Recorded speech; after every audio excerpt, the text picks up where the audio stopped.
that brings the crowd to its feet here at Chase Center. It's time for Warriors Wrap-Up with John Dickinson. We'll bring you into the locker room and hear from Coach Kerr and the players, highlights from the game, and JD will take your calls. Warriors Wrap-Up starts now. Yes, it does. Right here on 95.7 The Game as the Warriors beat the Rockets tonight, 121-116. That's right, a win for the first time since November the 6th. You got to go all the way back 2 weeks ago tonight, the last time the Warriors were victorious in any game, and the 6-game losing streak comes to an end as the Warriors also saw their 5-game home losing streak come to an end. They were able to extend a winning streak. Sometimes it's just a matter of opponent, and I know the Rockets are a much improved club over the team they've been the last couple of years, but sometimes it's just that the opponent or that other jersey, and the Warriors just light up when they go at it against the Rockets. And the Rockets obviously have not been a very good team the last few years, but an improved version of what they've been this year, but it doesn't matter. The Warriors now have won 12 straight games against the Rockets. They've won 6 straight at Chase Center against the Rockets as well. And so you look at it, and in any way you get it, the Warriors tend to get to the free throw line a lot when they play Houston. They had some of their best three-point shooting games of the 2022-23 season against the Rockets, and they've had 2 of their best three-point shooting games of this season against the Rockets as well. Tonight going for 21 of 43 from three-point range, a season high for the Warriors, 21 three-pointers. Warriors 15-4 a year ago when they made 20 or more threes, but they get the job done. Klay Thompson back at least for a night, as Klay has had a pair of 5 three-point make games against the Rockets. And Klay Thompson, first 20-point game of the season, as he was able to join the party with Steph Curry going off for 32. The Warriors bench handled their business, outscoring the Rockets bench 35-27. And a real nice job, I thought, all around. Chris Paul, the glue that held everything together, one of his best games as a Warrior in now 15, as he finishes up with 15 points and 12 assists and 6 rebounds and on the floor down the stretch, really just controlling everything for the Warriors as they prevail in this one. They led by as many as 14. It felt like it was always within about an 8 to 11 or 12-point range throughout the night. The Warriors, I think, missed an opportunity in the third quarter to possibly turn it into a blowout with the Rockets in the second of a back-to-back in their third game in 4 nights. But the Warriors unable to do it, only outscoring Houston by 1 in the third. But then they prevail, holding on in the fourth quarter. Never really in doubt or too much drama, but the Rockets did win the fourth quarter 35-29. So 888-957-9570, 888-957-9570. That is the phone number to give me a call or shoot me a text here. Warriors wrap up at 95.7 The Game as the Warriors finish the homestand 1-5. Still not what you want, but it's better than the alternative, given the way this thing has played out with a couple of losses to Minnesota. Had a chance to get the second game against Minnesota. Should have won the game Saturday night against Oklahoma City. And, things would be looking a lot different if the Warriors were sitting at 9-6 right now as opposed to 7-8. But they're not, because they had to play a couple of games without Steph Curry. Draymond Green's been out, and they were unable to hold on to the lead they had against Oklahoma City, and they were unable to hold on to the lead they had against Minnesota, even playing shorthanded as the Timberwolves rallied and won in the fourth quarter. So it's an uphill climb, but this is the first step out of that hole that the Warriors had started to dig. It's just figuring out a way to get a win any way you possibly can, and Klay Thompson got off to a superb start in this one. And again, it happens to be Klay Thompson against the Rockets. I had some notes earlier that I had put on Twitter just as far as Klay Thompson's best games from a year ago. Again, something about the Rockets. A year ago tonight, Klay Thompson had a 10 of 13 game from three-point range in Houston. The Warriors made 24 threes as a team. Then they made 25 threes as a team without Klay Thompson against the Rockets on December the 3rd. And then Klay had a 12 of 17 three-point shooting extravaganza against Houston on February the 24th, as the Warriors hit 26 of 54 in that game. And so you look at a couple of games for the Warriors, hit 18 in the first matchup with Klay going 5 of 10. They hit 21 in this matchup with Klay going 5 of 11.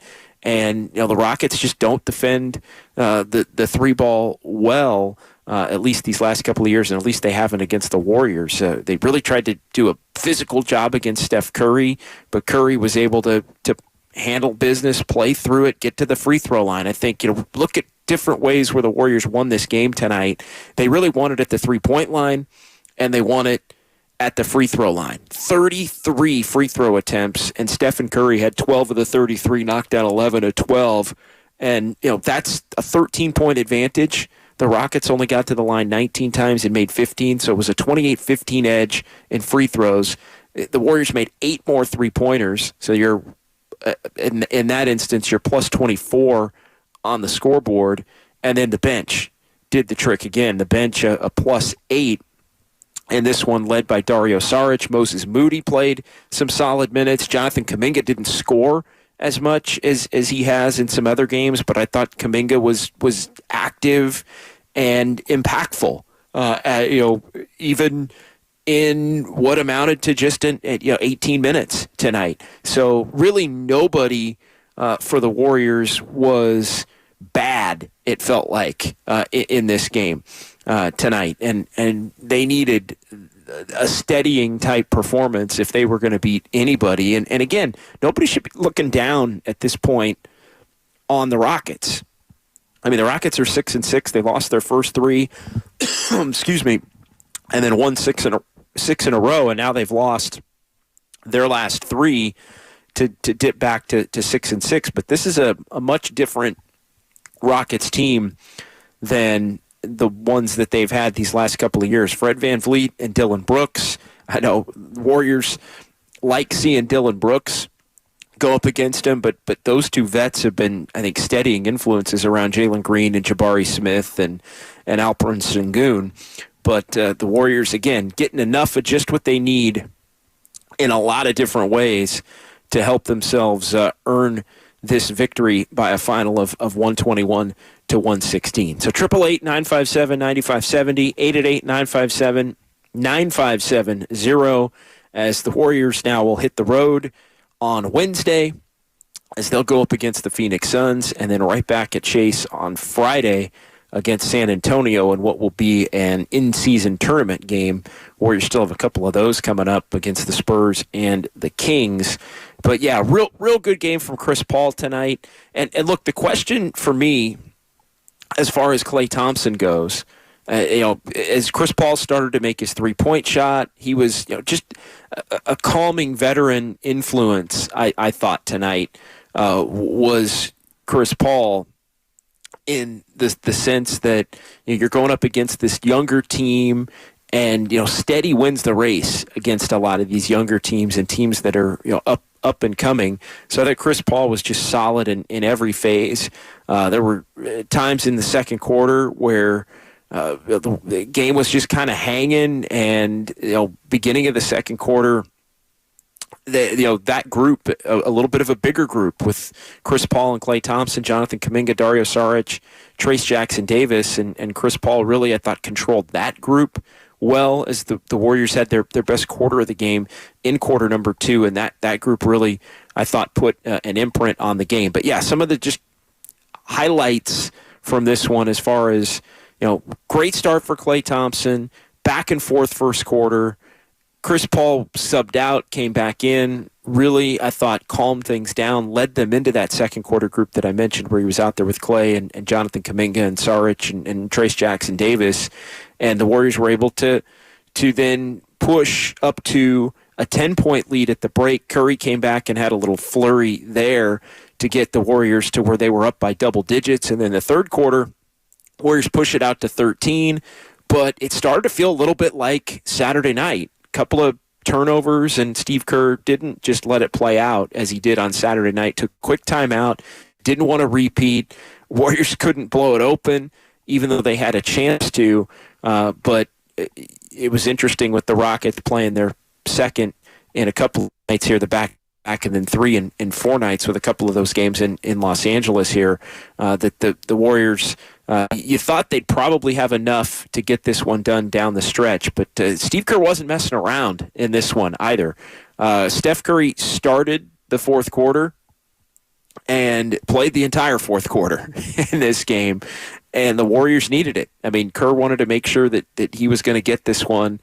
And, Chris Paul was back in. I mean, a lot of guys coming back in right around that 9-minute mark. Basically, Wiggins was back in with 9 to go. Klay Thompson was back in with 9 to go. Podziemski got a couple of minutes to spell Paul from the 9-minute mark to the 6-minute mark. But this was the kind of game where you wanted to really make sure that you had that starting group and your veterans out there at the end to help make sure that you don't wind up in a situation like the Warriors found themselves in on Saturday night, where all of a sudden they're back and forth for an entire quarter, and you let a young team have some life and believe that they can, steal a game the way the Thunder were able to do here on Saturday. So 888-957-9570, 888-957-9570. A couple of text messages here on the Comcast Business text line. JD, it's been so long. I don't know how to respond to a Warriors win. Do we celebrate? Do we wonder if we're just dreaming? Yeah, 2 weeks is a long time. And I don't think anybody thought that this team was going to have that kind of a stretch in them, especially given the way that they started. I mean, 6-2, 2 weeks ago tonight, you're thinking this thing is going a very different direction for the Warriors, but they lose that game to Denver, and then they come home, and you're thinking 6-3 with the next 6 at home. You're thinking this is an opportunity to make hay, even if you are playing some young, athletic, bigger teams, but it just didn't happen, and then you had the fracas with the Timberwolves, and you got Draymond getting suspended for 5 games, and everything just got out of whack on this homestand. It really, all told, is kind of a forgettable one for the Warriors, where Steph Curry ends up hurt and missing a couple of games.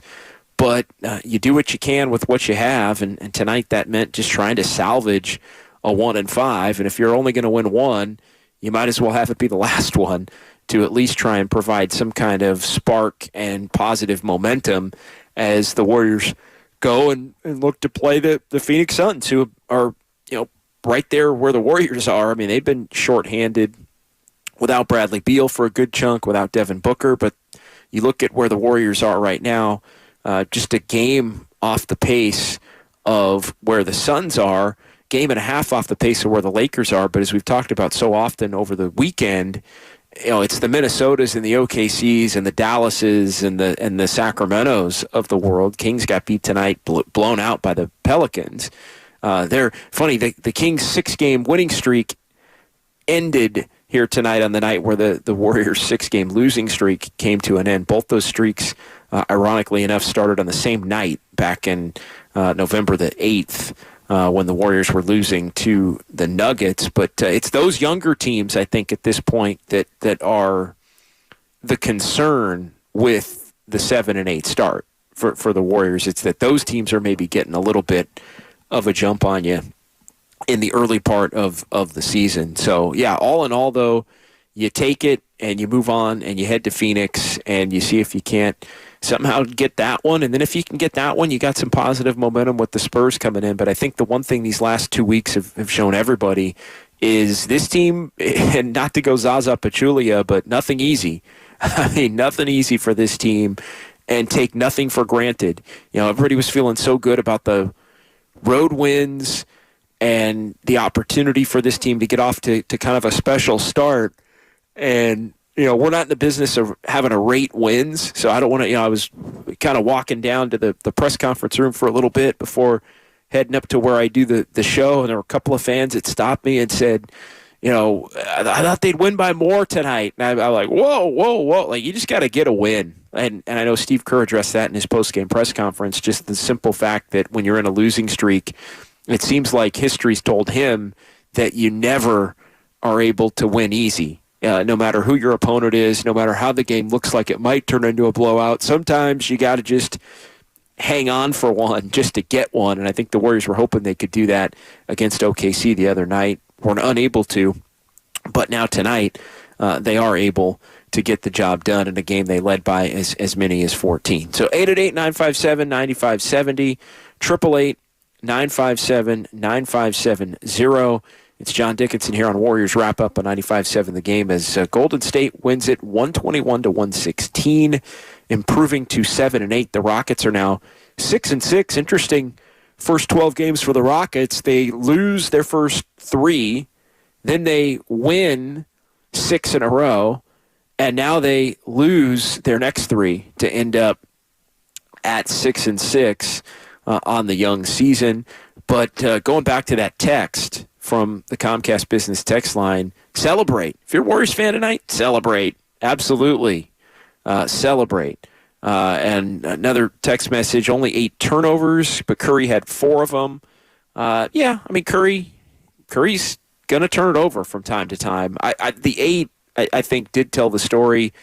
The Rockets, it told part of the story along with some of these other things. The Rockets only had 8. There wasn't a lot of ball pressure really either way in this game. But I think that lack of ball pressure, as much as they were clutching and grabbing and trying to throw Curry around and be real physical with Steph, and there really was a trio of former Warrior enemies involved in, I think, the defense that the Rockets were trying to play against Steph. And it's Van Vliet from the Toronto days, and he was just a terror on the Warriors in that final series, especially once Golden State got shorthanded. Dylan Brooks of Memphis, who, again, scares nobody around these parts, but a dogged, physical, borderline dirty type defender. And so he's trying to be physical with the Warriors, try to be physical with Steph Curry. And then you get Ime Udoka, who was coaching the Celtics in the finals. And a big part of the Boston game plan was the clutching and grabbing 2 years ago in the finals, I guess a year and a half ago on the calendar, in the finals, and trying to play that physical, rugged type defense against Steph. So I'm not surprised that you look at the defense tonight and what they were trying to do to Curry. And look, Curry took a couple of spills. I think he's been such a big part of what the Warriors have had to do. He's been, he's always a huge part of it, but he's had to be an even bigger part of it. And I think that only puts the target on Curry for some of these other teams. And he took a couple of spills tonight where you're thinking, oh, is he all right? I hope, you hope he's all right. But he handled it well. I thought the Warriors handled it well with the way they, put the ball in Chris Paul's hands and kind of let the veteran presence and patience take it over, especially with Curry having those turnovers. But yeah, the lack of ball pressure by the Rockets, and really in this game overall, it allowed for a very comfortable game. And I think the Warriors are just very comfortable against the Rockets. They get shots they like, they knock them down. Klay looked like the Splash Brothers are back tonight with Klay hitting 5 threes and Steph hitting 5 threes, and that first 20-point game, just hopefully Klay can just, for his sake and the Warriors' sake and the fans' sake, shake it off. Just, all right, I'm really interested to see how he comes into the post-game press conference tonight when he meets with the media, because last year, Klay, after he would have a game like tonight, when he had been struggling, he'd come in and he'd be agitated, almost like, looking out like he was angry because people had been critical or asked him about his struggles or doubted the fact that he would, ever have a good game again, as silly as that sounds. But he brought a poor energy, I think, into a lot of those post-game press conferences in the games where he had looked like his old self, as he did throughout the course of this one. So I think tonight, in a way, is a little bit of a test for Klay Thompson as to, is he really on that path like he said he was going to be in the offseason and leading up to this season, where he was going to be a little more zen and it was going to be less angry and trying not to get frustrated and worry about everything else that's going on other than just helping this team win. I think it got out of hand quick. The whole Klay is really struggling thing. I mean, I thought for the most part, and I know a few people have disagreed with me, but I thought for the most part Klay was pretty solid up until this homestand. And, okay, great. He has a couple of bad shooting games against Cleveland and Minnesota. It happens. I didn't think it was really that big of a deal in those first two, but then the ejection against Minnesota and the Jaden McDaniels and everything jumps off, and then he has a 1 for 10, and then this thing just it's spiraled, on Klay, and then he comes back and starts out hot against the Thunder, but is really bad down the stretch, and so Klay needed a bounce back game, but more than anything, Klay needs to come out after this game and just feel good about what he did and not. And just kind of get on to the next and don't worry about what everybody was saying about whether he could or he couldn't and all this. And we all knew Klay Thompson was going to have a good game eventually here. And he may even have a more spectacular one on the brink in pretty short order.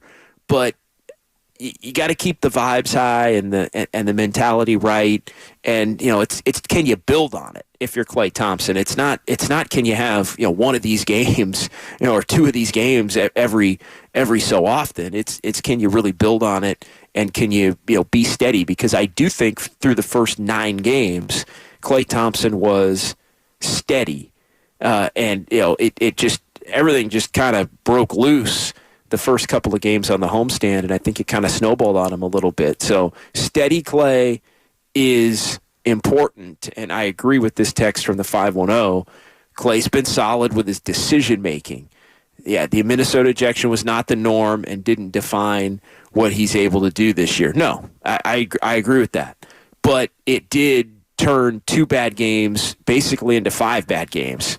And so, rather than just staying calm and, maybe snapping out of this thing a few games ago, and again, the Rockets are not Minnesota defensively or Cleveland, and so being a lot more comfortable, I think, is just it's on point as far as it's just easier to do.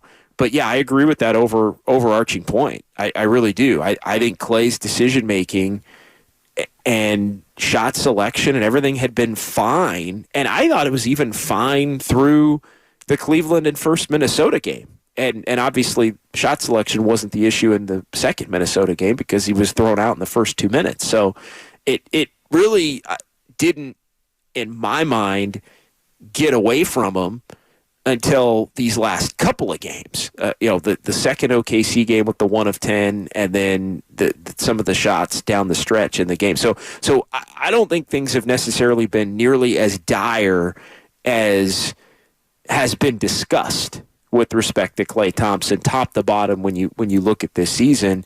And again, it's been well chronicled. He's a slow starter. And then he explodes, and again, in a good way. And so if tonight's the thing that can get Klay Thompson going and get on a run where he has a historic month or 6-week period, kind of like he did last year, a little bit later in the year, December, January, really January was the big one, then the Warriors will take it. And I think there was a little bit, at least for one night, of things coming back to the mean in a positive way, with Klay knocking down shots the way he has. I saw a note that Chris Paul is 17 of his last 32 from three-point range after the dreadful start that he had. And so, if Klay is playing like he did tonight, the Warriors are going to win a lot of games. And again, it didn't take a 30 or a 35. It only took a 20 on 5 of 11, a 3, and 7 of 16 overall. So 888-957-9570, 888-957-9570. Warriors wrap up here on 95.7 The Game. Warriors get the job done 121-116. We'll go ahead and pause here quickly, and we hope to hear a little bit from Steve Kerr potentially. We're going to get your extending the three-point line, three-pointer of the game. We'll also get your hardest worker of the game as well for this one, as the Warriors beat the Rockets 121-116 right here on 95.7 The Game. What's holding you back from learning the language you've always wanted to know? Too hard. Takes too long. Not with Babbel. Babbel's lessons take just 15 minutes a day. 15 minutes isn't long. Nope. And they're fun. So you don't...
three by Curry. 113 to 101. My goodness, 10-point quarter for Curry, 26-point night. Now back to Warriors Wrap-Up with John Dickinson on 95.7 The Game. Yeah, Stephen Curry there, one of his 5 threes, as Steph kept his string of making at least 4 3-pointers in every game that he's played alive. That's 13 for 13 in the games that Stephen Curry has played, making 4 or more 3-pointers. And how about this one? Saw this one from StatMuse. Curry averaging 5.5 threes per game this season, the most in NBA history. So, yeah, he's on one right now. He's got a shot if he plays enough games to maybe hit 400 for the first time since he did, going back to 2016. But we'll see. A lot of that, I think, really, if you look at the level that he's playing at right now, you got to play enough games to be able to do it, and that's that becomes the key. But I mean, at this point, the maximum he can play is 80, and he's averaging 5.5. So that's 440 3-pointer pace. So he could miss, maybe 8 games, something like that, 7 or 8 games, the more, and he'd be right along that range. I'm trying to do the math on the fly, so don't, all the math majors out there can say I'm off by a little bit. But look, 5.5 3-pointers, that's spectacular, and so he's been that good to this point this season, and the Warriors have needed him to be tonight as well. All right, we'll get to our extending the 3-point line 3-pointer of the game. We'll get to our hardest working player of the game as well, as the Warriors win tonight 121 to 116. First home win since November 1st when they beat Sacramento in this building. And yeah, the Warriors are living in some kind of alternate universe, I think, compared to where they were a year ago, where they couldn't win on the road, but were winning basically every game at home. And it's been the opposite to this point as we sit here now, 4 weeks into the NBA season. Jonathan joins us here at 888-957-9570. Jonathan, you're on Warriors Wrap-Up tonight here on 95.7 The Game. Hey, JD. It's been a long time. First game of the season, and I couldn't have picked a better one. I just want to say great team effort. Steph was, but I was really impressed with Klay. If not for Steph, going off for 32, this was probably his best game to date, and I saw a lot of improvement from him, especially when he got hot early. I liked what I saw from Chris Paul. I'd like to see a little more, but overall, he's been a nice addition. And just they finally got a full game together. If not for that, little slip in the fourth where the Rockets made it interesting, it easily could have been a blowout. So this was a phenomenal performance. This is my 10th lifetime win at Chase Center. I'm 10-3 and 1-0 to start the season. So great way to welcome me back, especially because I got the Celtics on tap next, and I know that's going to be a challenge in my Miami, not that far away on the horizon.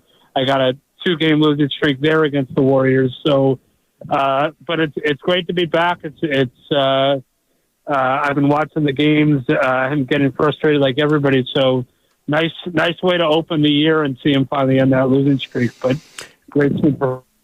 Yeah, much needed. And thanks, Jonathan. Appreciate you checking in. And I think the Warriors need to figure out a way to get Jonathan to more games. If he's got a 10-3, he'll take 10-3.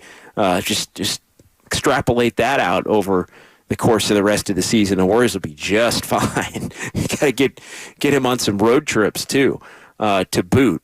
510 on the Comcast Business text line. It's not impressive that Curry's hitting 5 threes a game. Well, actually, yes, it is. Like, I don't care what your percentage is, even if he was 33%. But yes, what is impressive is the fact that he's doing it at a 44% clip. No question.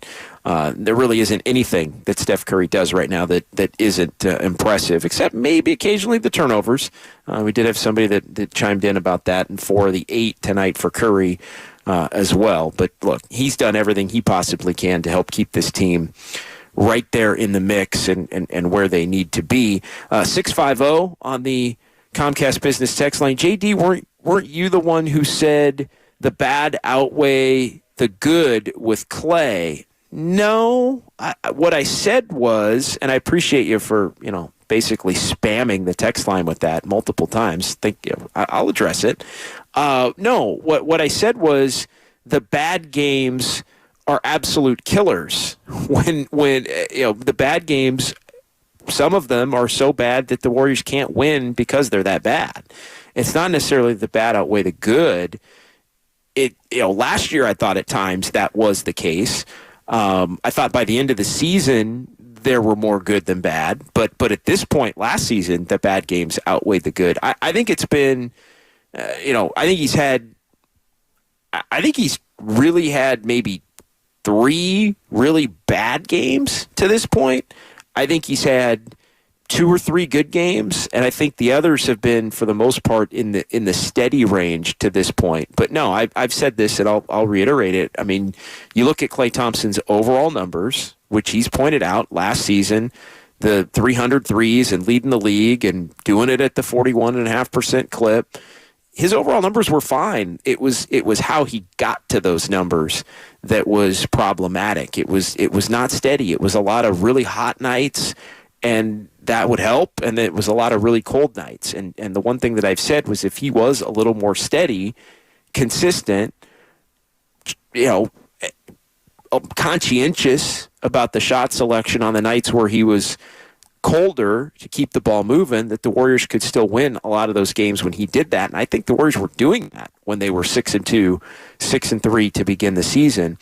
I didn't make too much of the 5-16s like I was, talking about in the last segment. He had the pair of 5-16s going back to that 11th and 12th weekend, and it was like, so what? All right, he's not having a great start to the year. Hadn't scored 20 points at that point, but I don't think he had been terrible by any stretch.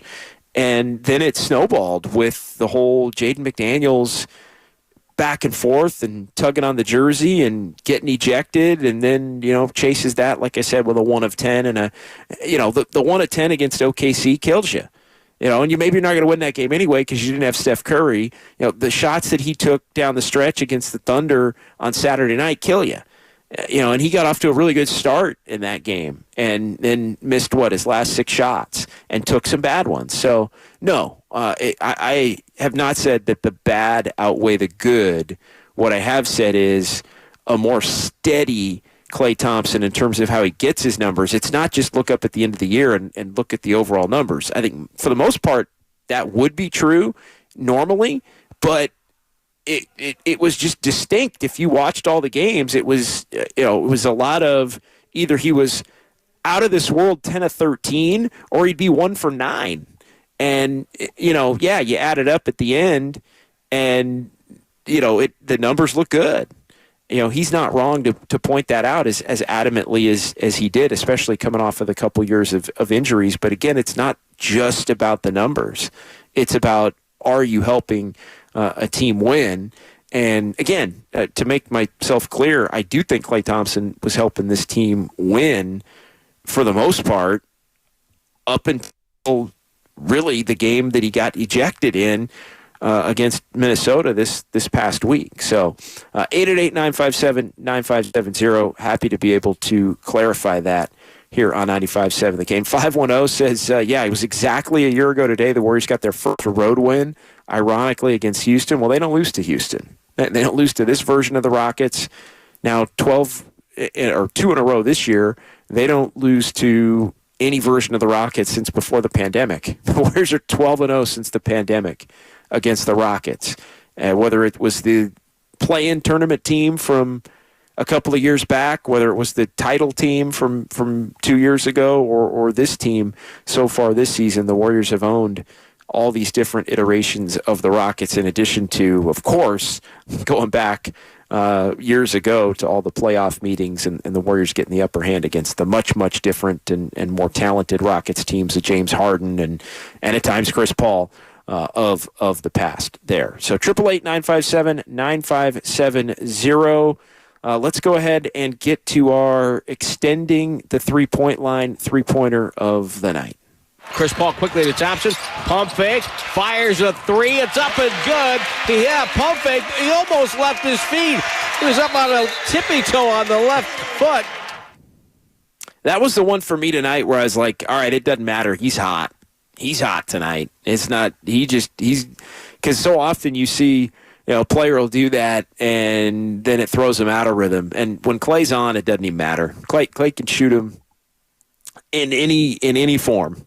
Catch and shoot, fake, off the dribble, running around a million screens. When he's on, he does it every which way. And that was 1 of 5 Klay Thompson three-pointers. In this one, you're extending the three-point line three-pointer of the night. It's brought to you by West Coast Men's Health, successfully treating men for ED and chronic pain. Visit westcoastmenshealth.com for more details. Final couple of minutes here. Warriors wrap up on 95.7 The Game. 888-957-9570, 888-957-9570 as the Warriors get the win over the Rockets, 121-116. And the Warriors be back in action in Phoenix.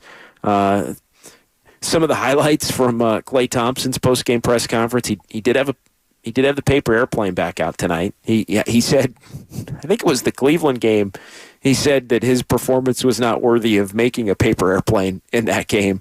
Thought that was kind of funny.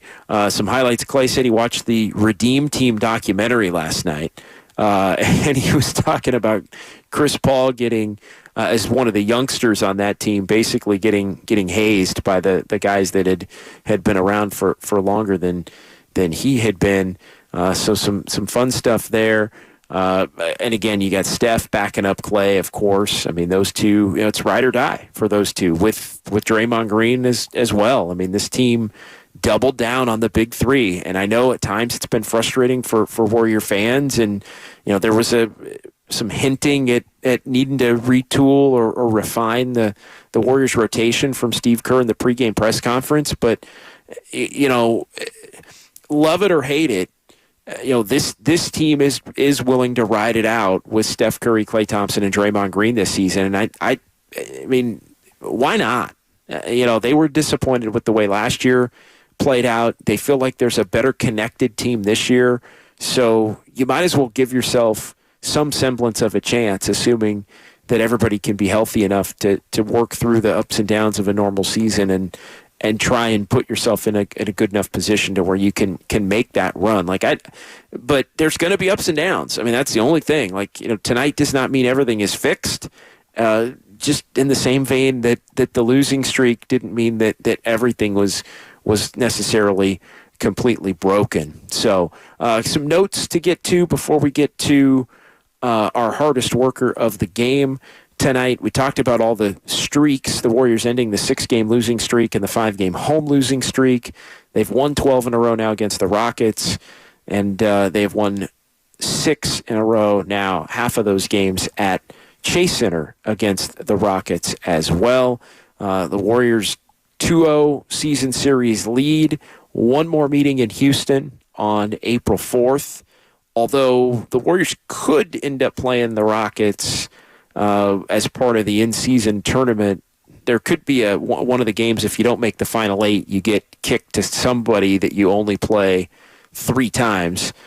So the Warriors could wind up playing the Rockets one more time here in a couple of weeks if both teams don't make the in-season tournament round of 8. Now, there's a group of teams it could be. It's not like it's automatically Houston. I don't mean to intimate that. But they are any of the teams that you only play 3 out of the schedule that is known to this point can wind up playing each other a 4th time if those teams don't wind up making the round of 8 in the play-in tournament or the in-season tournament. I keep saying play-in tournament. The in-season tournament, which is going to begin here in a couple of weeks. The bracket portion of that tournament, I think it starts 2 weeks from tonight. Season low, 8 turnovers for the Warriors.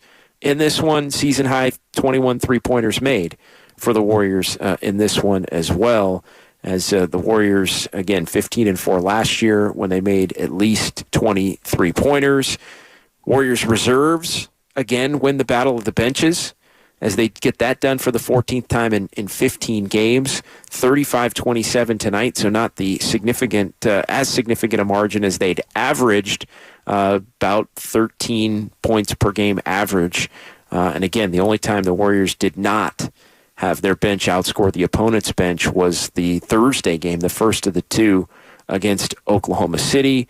And the Warriors with the 21 3-pointers, that is the most they've made this year. 18 had been the prior high against the Rockets in Houston on October the 29th, and then at Oklahoma City in the 141-139 Warrior victory in that one, going back to November the 3rd. The other times the Warriors made 18 threes, and this is the first time this season the Warriors... Oh, actually, nope, that was not the right note. I had a Steph Curry note there, but that note was incorrect. So we'll move on from that. All right, let's get to our hardest worker of the game for tonight, brought to you by the Alameda County Sheriff's Office, who works hard to serve the community. If you're looking for a career in law enforcement, you can learn more about job opportunities at joinacso.com. That's joinacso.com for more details. And our hardest worker tonight's going to be Chris Paul. 34 minutes for CP3. I know he was talking in the post-game press conference about he thinks the Warriors are fine at this point. Even at 7 and 8, they're coming along, maybe ready to get on a run at some point. But the steadying influence of Chris Paul tonight with the 15 points and the 12 assists and the 6 rebounds, and look up and, one turnover. Chris Paul had a turnover. Anytime Chris Paul has a turnover, you're thinking, what happened? Chris Paul had a turnover? Because for the most part, he has not turned the basketball over hardly at all. 3 of 5 from 3, though. That's what's coming around. And 17 in the last 32 from Chris Paul. But, yeah, on a night where Klay Thompson got to 20 and Steph Curry got his 32 and the bench did their thing led by Saric, I thought Chris Paul was the glue, really, for the Warriors in this game that held it all together. And with a young team that's more veteran than they used to be, but a young team in the Rockets, you look at them, the veteran presence and the veteran play, I think helps. Having guys like those OGs help against teams that are, for the most part, I think, still trying to figure out how to win and win together consistently. 888-957-9570. A couple more here on the text line. 510. The real reason why Klay did well tonight is because Kendrick Perkins started his Warriors hate again. Warrior fans are always keeping score of that. Another one from the 510. Wiggins and Klay are trending upward. The key is for GP2 and Draymond Green to return for the defense to be solidified again. Amen to that. I think that's spot on. Tonight did look like Warriors basketball, the 2-1-3 chiming in there. So we appreciate that as we take them from all over here on Warriors Wrap Up on 95.7 The Game. But, Wiggins and Klay, Saturday for Wiggins, tonight for Klay, and now you go to Phoenix and maybe you get GP2 back. Steve Kerr did say before the game that Gary Payton II has a chance to play in that one. So it sounds like he's more day-to-day at this point than a week or so away. And so I think that's a good sign. That's a good sign. Get him back, get Draymond back a couple of games later in Sacramento, and the Warriors, I thought, had a pretty solid defensive identity at the beginning of the year. It got out of whack some on this homestand, and I think a big part of that is the fact that they're without their two best defenders. So looking around the league here in the final minute or two, We see the Warriors got the win 121-116. And just some other games of note in the Western Conference. The Clippers blew out San Antonio. San Antonio's really struggling. Got off to a decent start the first couple of games, and then they just can't defend at all. They've lost 9 in a row. Yeah, they were 3-2, and now they are 3-11. Now a Western Conference worst 3-11 are the San Antonio Spurs, and losers of 9 in a row, as the Clippers were in need of a win, and the Clippers went and got a win. So they are now 5-7 on the season. That game was in San Antonio. The Pelicans blew out Sacramento. Kings have been playing excellent. Mentioned the fact the Kings' winning streak started the same night as the Warriors' losing streak, and the Kings' winning streak comes to an end on the same night that the Warriors' losing streak comes to an end. Pelicans walloped Sacramento 129-93, so the Pelicans now are 7-7. The Kings dipped to 8-5 on the season. And, that was the first time tonight somebody other than the Warriors or the Rockets had beaten Sacramento. The Warriors had beaten the Kings twice, and the Rockets had beaten the Kings twice, and the Kings were 8-0 against everybody else. So the Pelicans get a piece of that action in beating Sacramento. Tonight, Minnesota kept things rolling as they beat the Knicks 117-110 at Target Center, and the Timberwolves are 10-3 now to lead the Western Conference. They jump ahead of Denver. Denver got a road win at Detroit, 107-103. Michael Malone ejected in that game early on in that one. So Denver, without Jamal Murray, they're kind of just hanging around and holding their own at 10-4. Oklahoma City's right up there. Dallas now at 9-5. All right, that'll do it. Thanks to Sterling Bennett. Thanks to everybody in our San Francisco studios. Thanks to the callers and the texters. I'm John Dickinson as the Warriors get the win tonight, 121-116. I will talk to you tomorrow, actually, right here on 95.7 The Game, as I'll be on 2 to 6, filling in for Mark Willard with Dan Dibley. So check that out. Steve Kerr's going to join us as well tomorrow in the 5 o'clock hour. So always look forward to that. It's a tremendous conversation with Willard and Dibbs, and I'll be sitting in for Willard with Dibbs tomorrow, so keep it locked here at 95.7 The Game from 2 to 6.